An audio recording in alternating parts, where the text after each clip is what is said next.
আসসালামু আলাইকুম। কেমন আছেন সবাই? আশা করছি সবাই ভালো আছেন। আজ আরেকটা নতুন ভিডিও নিয়ে চলে আসলাম। তো শেয়ার করব আপনাদের সাথে কিভাবে আমি ডিমের বিরিয়ানিটা করলাম। তো ডিমের বিরিয়ানি করব। তো ডিমগুলোকে সিদ্ধ করে নিয়েছি আর সাথে করব চিকেন ফ্রাই। ডিমের বিরিয়ানির সাথে কিন্তু চিকেন ফ্রাইটা হলে ভালোই লাগে খেতে। তো আমি চিকেনগুলোকে ছোট ছোট পিস করে কেটে নিয়েছি। এখন দিয়ে দিচ্ছি এখানে রসুন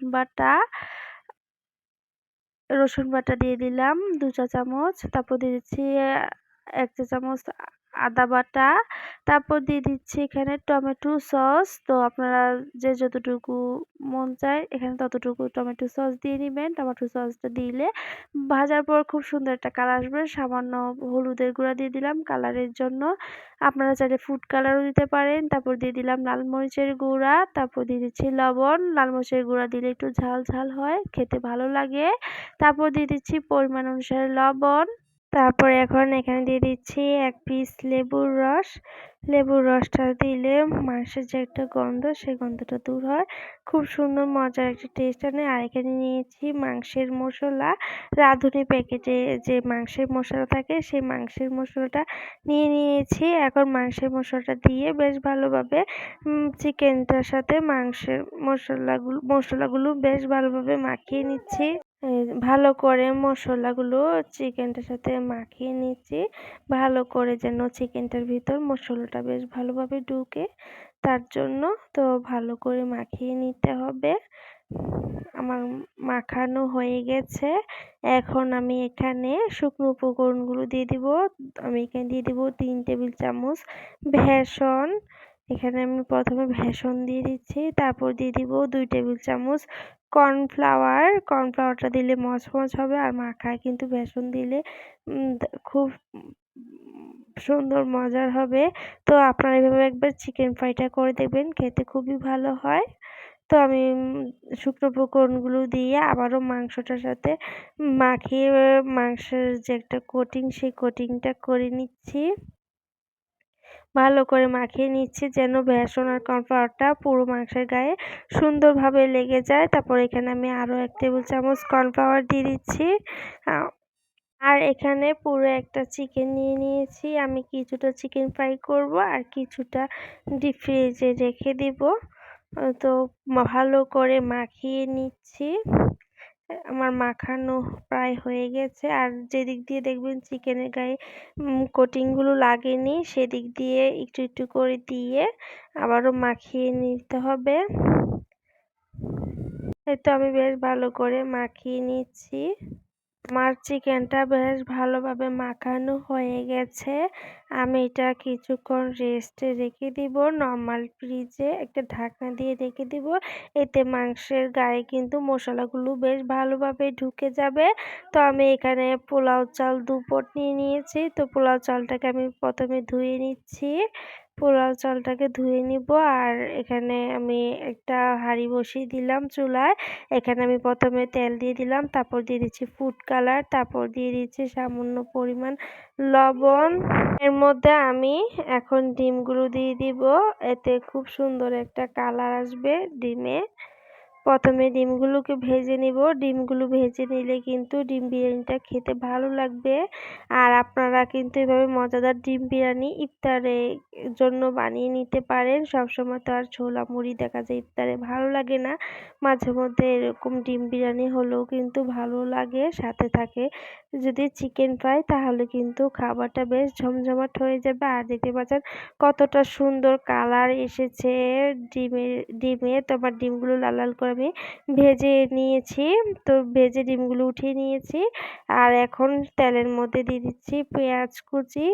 পেঁয়াজগুলোকে আমি লাল লাল করে ভেজে বেরেস্তা করে নিব। তো তেলটা কম ছিল, আমার একটু তেল দিয়ে দিলাম। পেঁয়াজ পেঁয়াজ বেরেস্তা করতে কিন্তু বেশি তেল লাগে। যত তেলের মধ্যে একটু সুন্দর করে ভাজা ভাজা হবে পেঁয়াজগুলো, তত সুন্দর হবে বেরেস্তাটা। পুড়ে যাবে না। অল্প তেলে ভাজতে গেলে দেখা যাবে আবার বেরেস্তাটা পুড়ে যাবে। তো আমি পেঁয়াজগুলোকে লাল লাল করে ভেজে নিব। আর অনবরত নেড়ে দিতে হবে একটু পর পর, না হলে আবার লেগে যাবে। আমার পেঁয়াজগুলো প্রায় লাল লাল হয়ে এসেছে।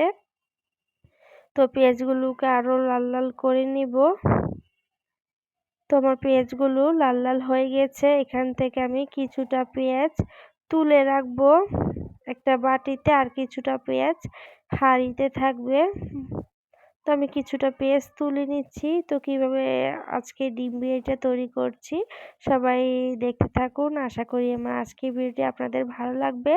যারা যারা আমার চ্যানেল নতুন এসেছো, আমার ভিডিও ভালো লাগলে আমার চ্যানেলটাকে সাবস্ক্রাইব করে আমার পাশে থেকে যেও। ১ চা চামচ রসুন বাটা, ১ চা চামচ আদা বাটা দিয়ে দিচ্ছি দুধের থেকে তুলে রেখেছিলাম যে তেলগুলো, এগুলো কিন্তু গলে একদম ঘি বাইর হবে। দুধের তেল থেকে কিন্তু ঘি তৈরি হয়। তো আমি দিয়ে দিলাম, আর খুব সুন্দর ঘ্রাণ আসতেছিল যখন ঘিগুলো দিচ্ছিলাম।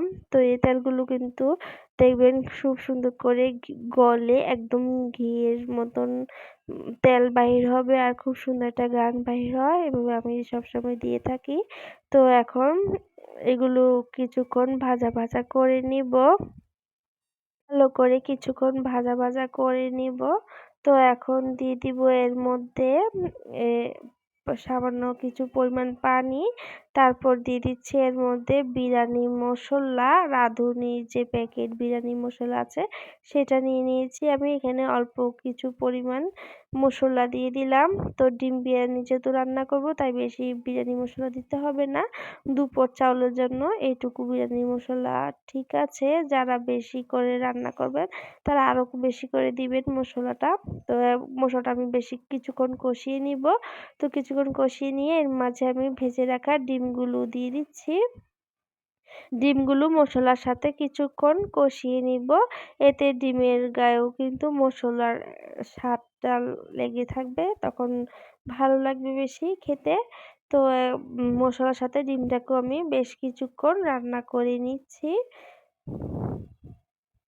আর খুব সুন্দর কিন্তু কালার এসেছে যে মশলা থেকে। তো এইভাবে কিছুক্ষণ কষিয়ে নিব, আর আমি কিছু সামান্য পরিমাণ লবণ দিয়ে দিলাম। ১/২ চা চামচের মতন লবণ দিয়ে দিয়েছি। তো লবণটা দিয়ে আরো কিছুক্ষণ কষিয়ে নিব। খুব সুন্দর হয়েছে কিন্তু দেখতেও। ডিম বিরিয়ানিটা খেতেও অসম্ভব মজার হয়। দেখতে যেমন সুন্দর হয়, খেতেও মজার হয় কিন্তু।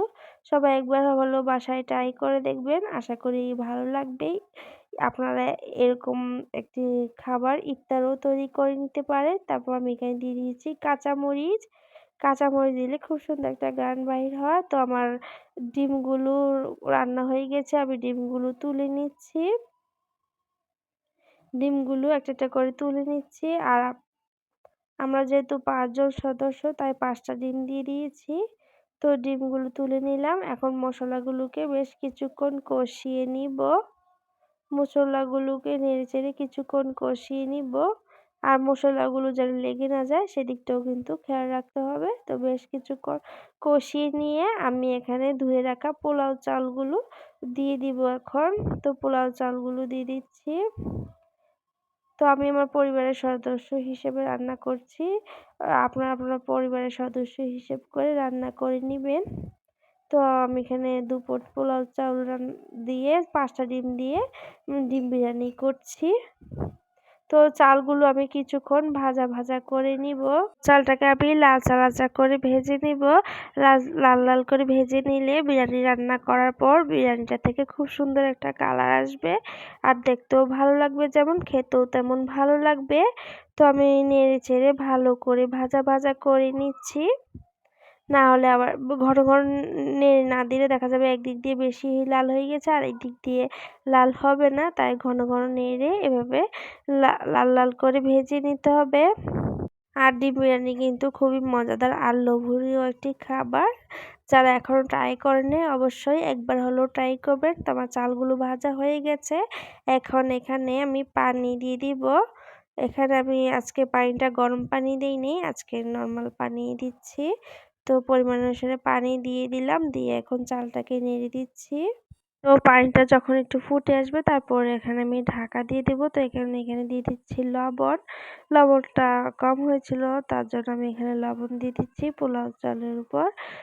তারপর লবণটা দিয়ে আমি বেশ ভালোভাবে নেড়ে চেড়ে দিলাম। দিয়ে এখন তো পানিটা হালকা ফুটে ওঠার পরে আমি ঢাকা দিয়ে দিয়েছি।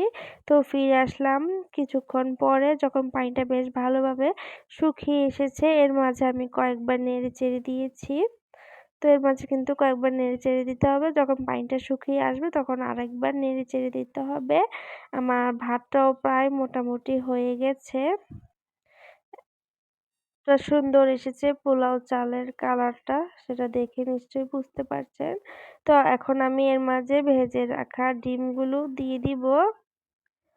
আর একটা করে আমি ডিমগুলো দিয়ে দিচ্ছি। একেক দিকে একেকটা ডিম বসিয়ে দিচ্ছি দেখার সৌন্দর্যের জন্য। তো আমি এখন এখানে ভেজে রাখা পেঁয়াজের বেরেস্তাগুলো দিয়ে দিব। এখন এর মাঝে আমি পেঁয়াজের বেরেস্তাগুলো দিয়ে দিচ্ছি। পেঁয়াজের বেরেস্তাগুলো খুব সুন্দর করে আমি ছড়িয়ে ছড়িয়ে দিয়ে দিচ্ছি, দেখতেও সুন্দর লাগবে। যে বেরেস্তাটা দিলে বিরিয়ানিটা খেতে বেশি ভালো লাগে। তার জন্য আমি কিছু পেঁয়াজের বেরেস্তা তুলে রেখেছিলাম। তো আমি যেভাবে রান্না করলাম সেভাবে যদি একবার রান্না করে খেয়ে দেখেন, খেতে খুবই ভালো লাগবে আর খুবই মজাদার হয় এই ডিমের বিরিয়ানিটা। তো এখন আমি সবকিছু দিয়ে এখন ঢাকা দিয়ে দিলাম। বিরিয়ানিটা কিছুক্ষণ দমে রাখবো। তা এরপর আমি চলে আসলাম মাখিয়ে রাখা চিকেনগুলো ভাজা করার জন্য। গরম গরম ডিম বিরিয়ানির সাথে কিন্তু গরম গরম চিকেন ফ্রাইটা খেতে বেশি ভালো লাগবে। ডিম বিরিয়ানিটা হতে হতে এদিক দিয়ে আমার চিকেন ফ্রাইগুলোও হয়ে যাবে। তো আমি একটা একটা করে দিয়ে দিলাম ভাজার জন্য। তো চিকেন ফ্রাইগুলো ভাজার পর খুব সুন্দর একটা কালার আসবে চিকেন ফ্রাই থেকে। যেমন কালার আসবে তেমন দেখতে খেতেও ভালো লাগবে। তো চিকেনগুলো আমি উল্টে পাল্টিয়ে লাল লাল করে ভেজে নিব। আমরা কিন্তু অল্প খরচেই বাসায় মজাদার মজাদার খাবার বানিয়ে নিতে পারি। আর পরিবারের সবাই মিলে কিন্তু সেই খাবারটি খেতে পারি খুবই অল্প খরচে। দোকান থেকে কিনে খেতে গেলে তো দেখা যায় অনেক দাম পড়ে যায়। তো চিকেনগুলোকে লাল লাল করে ঘুরিয়ে ঘুরিয়ে আমি ভেজে নিতেছি। বাসায় বানানো খাবারগুলো কিন্তু হেলদি হয়, শরীরের জন্য কিন্তু ভালো। তো চিকেনগুলো আমার লাল লাল হয়ে এসেছে, আমার চিকেনগুলো ভাজা হয়ে গেছে। এখন আমি একটা বাটিতে তুলে নিচ্ছি চিকেন ফ্রাইগুলো। তো চিকেন ফ্রাইগুলো আমার তোলা হয়ে গেছে, ভাজা হয়ে গেছে, তুলে নেওয়া হয়ে গেল। তো এই তো আমার চিকেন ফ্রাইগুলো হয়ে গেছে আর দেখতে পাচ্ছেন কতটা সুন্দর কালারও এসেছে। খেতেও অনেক মজার হয়েছিল। তো আমার চিকেন ফ্রাইগুলো কতটা সুন্দর হয়েছে। আর এই তো ডিম বিরিয়ানি আমি একটা বাটিতে সার্ভ করে নিলাম। তো কেমন লেগেছে আমার ডিম বিরিয়ানি আর চিকেন ফ্রাই ভিডিওটি সবাই কমেন্ট করে জানাবেন বন্ধুরা, ভালো লাগলে। তো ডিম বিরিয়ানিটা দেখতে যেমন সুন্দর হয়েছিল খেতেও মজার হয়েছিল অনেক। তো সবাই খুবই পছন্দ করেছিল আমার এই ডিম বিরিয়ানিটা আর সাথে চিকেন ফ্রাই। তো এই তো এরকম খাবার কিন্তু ইফতারের সময় কিন্তু বানিয়ে নিতে পারেন, খুবই মজাদার একটি খাবার। তো আমি চিকেন ফ্রাই আর ডিম বিরিয়ানি তো সবাই এখন গরম গরম খেয়ে নিব। আর বাকি যে চিকেনটা ছিল আমি বক্সে ভরে নিয়েছি, ডিপ ফ্রিজে রেখে দেব। তো আজকের ভিডিও এ পর্যন্তই। সবাই ভালো থাকবেন, সুস্থ থাকবেন। আল্লাহ হাফেজ।